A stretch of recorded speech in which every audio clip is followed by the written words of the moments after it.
तो इस वीडियो का शुरुआत मैं कर रहा हूँ एक प्यारे से लाइन के साथ। खोल दे पंख मेरे कहता है परिंदा, अभी और उड़ान बाकी है। ज़मीन नहीं है मंजिल मेरी, अभी तो पूरी आसमान बाकी है।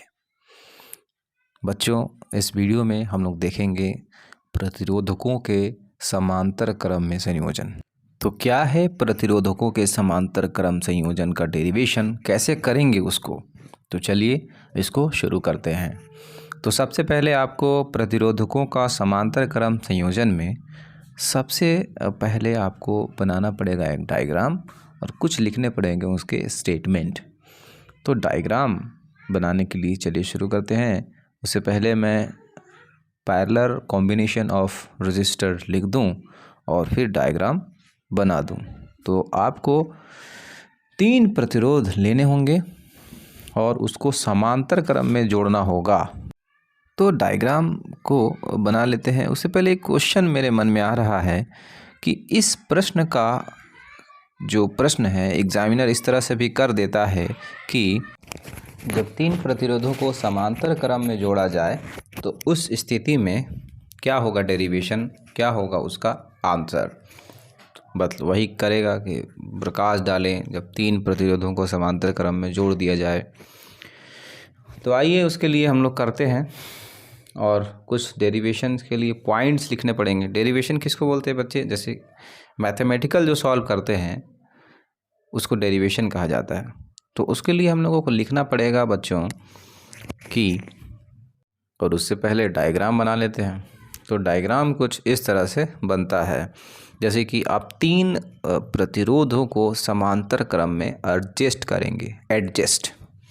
तो R1 और R2 और R3 को इस प्रकार से हम लोग लगाएंगे कि तीनों समांतर क्रम में हो। समांतर क्रम मतलब एक के नीचे एक, एक के नीचे एक। तो इस तरह से ये प्रतिरोधों का डायग्राम बना सकते हैं। यहाँ पास एक बैटरी लगा लेंगे और एक बैटरी लगाने के बाद कुंजी लगा लेंगे और इस तरह से एक आमीटर भी जोड़ देंगे और इधर हो जाएगा हमारा आई धारा प्रवाहित और ये हो जाएगा R1, ये हो जाएगा R2, ये हो जाएगा R3। इस तरह से इन तीनों में I1, I2 और I3 धारा बट करके जाएगा।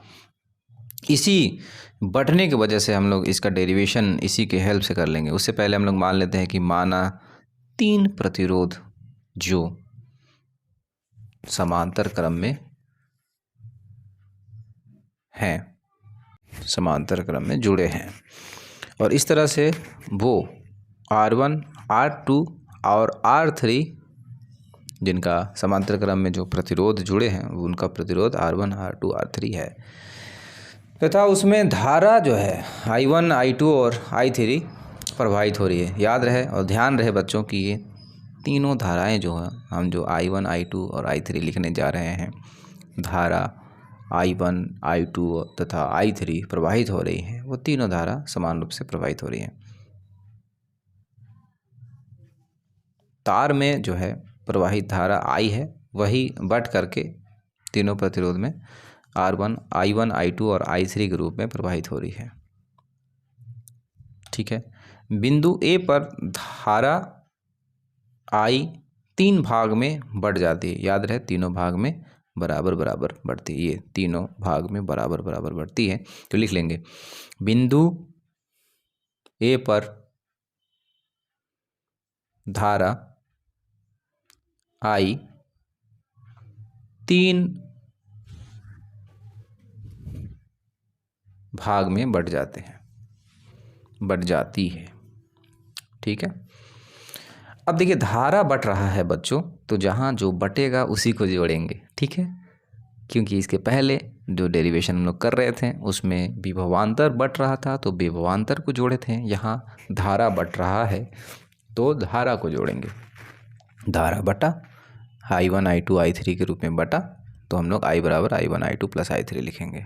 चूँकि V बराबर IR होता है तो I बराबर क्या होगा, तो V बट्टे R हो जाएगा। I1 निकालना चाहें तो क्या हो जाता है, तो I1 निकालना चाहते हैं तो I1 बराबर V1 बटे V1 क्यों V ही होगा ना, क्योंकि विभवांतर तो बट नहीं रहा, तो V बटे R1। I2 बराबर V बटे R2 और I3 बराबर V बटे R3 हो जाएगा।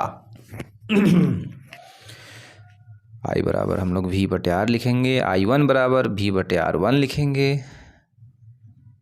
I2 बराबर V बटे R2 लिखेंगे, I3 बराबर V बटे R3 लिखेंगे, क्योंकि यहाँ पास V तीनों में है, इसलिए हम लोग कॉमन करेंगे और इस तरह से लिख सकते हैं I1 बटे R1, क्योंकि V निकल गया ना ऊपर से, तो 1 1 1 बचेगा।